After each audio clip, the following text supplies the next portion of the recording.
You know that sick feeling when your phone buzzes after hours and it's your manager. Your chest gets tight, your breathing gets shallow. You tell yourself it's just stress, maybe you're being dramatic. But that physical response isn't random, it's not weakness, and it's definitely not an accident. That knot in your stomach is a product.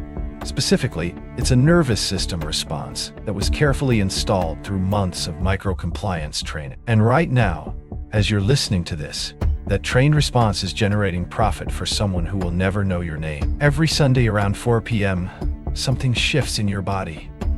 The weekend feeling starts dying. Your shoulders get heavier. Some people call it the Sunday scaries, like it's cute, like it's just part of being an adult. But watch what happens in your nervous system during those hours. Your heart rate increases. Your cortisol spikes. Your body goes into a low-grade fight or flight state that will carry you straight into Monday morning productivity. This isn't a bug in the system. This is the system working exactly as designed. The machine doesn't want you calm. Calm employees ask questions. They set boundaries. They leave at 5 p.m. Anxious employees stay late, check emails on weekends, and apologize for things that aren't their fault. Your anxiety has a dollar value attached to it. Every time you respond to that urgent email within minutes, every time you say yes when you meant no, every time you work through lunch because you're behind on deliverables, someone is calculating the return on investment of your nervous system. Think about your last performance review. Not the content, but the setup. The calendar invite that appeared in your inbox 2 weeks out. The way your manager scheduled it for first thing Monday morning. The way they started with small talk before dropping into your areas for improvement. Every element of that interaction was designed to activate your nervous system in a specific sequence. The anticipation, the authority dynamic, the implied threat to your security. You walked out of that room with new behavioral programs installed, and you probably thanked them for the feedback. Here's what most people miss about workplace conditioning. It's not the big dramatic moments that program you. It's the micro-compliance requests that happen 50 times a day. Can you hop on a quick call? Can you take a look at this when you get a chance? Can you circle back on this by end of day? Each request trains your nervous system to associate your manager's approval with your survival. Your body starts treating every work notification like a threat that needs immediate attention. The Pavlovian response gets stronger every time you comply. The extraction loop runs on your fight or flight response.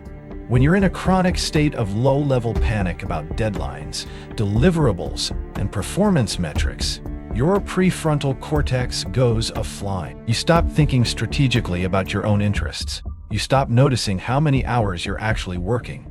You stop calculating whether your salary divided by your real hours equals minimum wage. The stress isn't a side effect of the job. The stress is what makes the job profitable. Most productivity advice tells you to manage your stress better. Breathe deeper. Take breaks. Practice mindfulness between meetings. But this advice has a fundamental flaw. It assumes your stress is a personal problem that needs individual solutions. What if your stress isn't a bug you need to fix? What if it's the primary mechanism keeping you compliant and extractable? Every minute you spend trying to adapt to a system designed to exhaust you is a minute you're not spending questioning why the system exists in the first place. Your manager knows exactly what they're doing when they send emails at 11 p.m. They know you'll see the notification.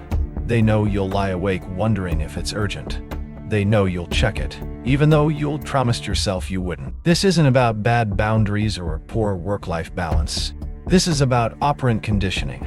Your sleep disruption, your weekend anxiety, your constant state of vigilance about work communication. These responses were installed deliberately, one late-night email at a time. The moment you recognize your nervous system is being weaponized against you, something fundamental shifts. That Sunday anxiety isn't your character flaw. That email dread isn't your weakness. That performance review panic isn't your inadequacy. These are conditioned responses that generate compliance revenue. And the people profiting from your programmed anxiety are counting on you never making this connection. But you just did. CE. The operator needs you anxious because anxiety makes you predictable.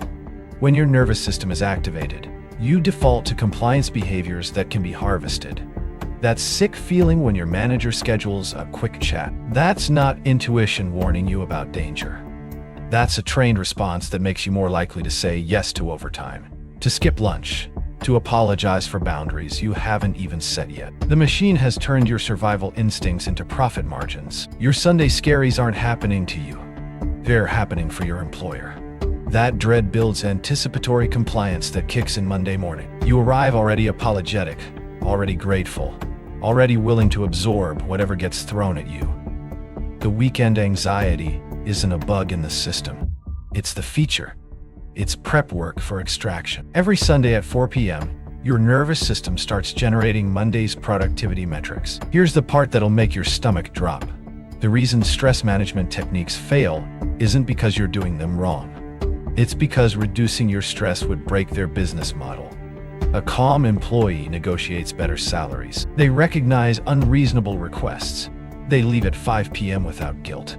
They don't check email from bed. The extraction loop requires your nervous system to stay activated. Your peace of mind is their overhead cost. Every wellness program your company offers is behavioral management disguised as self-care. The meditation app subscription isn't there to make you genuinely calm. It's there to make you functional enough to extract from without breaking. The mental health days, the yoga classes, the employee assistance programs. These aren't solutions. They're maintenance protocols that keep the extraction loop running smoothly. They treat the symptoms while protecting the cause.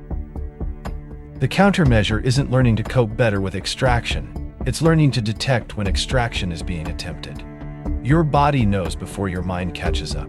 That tightness in your chest when someone says, "We need to talk," that's your nervous system recognizing a manipulation attempt. The key is interrupting the compliance response before it completes. When you feel that familiar anxiety spike, pause. Ask yourself, whose agenda does my stress serve right now? Start practicing the phrase, "Let me check my calendar and get back to you." Not because you're actually busy, because you're interrupting the immediate compliance reflex that bypass your rational decision-making. The machine relies on instant, yes responses generated by nervous system activation. That pause breaks the conditioning loop. It gives you space to ask, is this request reasonable? Is this my problem to solve?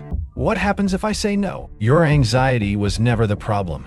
It was the solution to someone else's profit extraction challenge. The moment you stop treating your stress as a personal failing and start seeing it as evidence of systemic exploitation, everything changes. You're not broken. You're not weak. You're not bad at handling pressure. You're a human being whose nervous system is being used as a control mechanism. And now you know how to detect it. Now you know how to interrupt it. Now you know how to interrupt it. Now you have your countermeasure.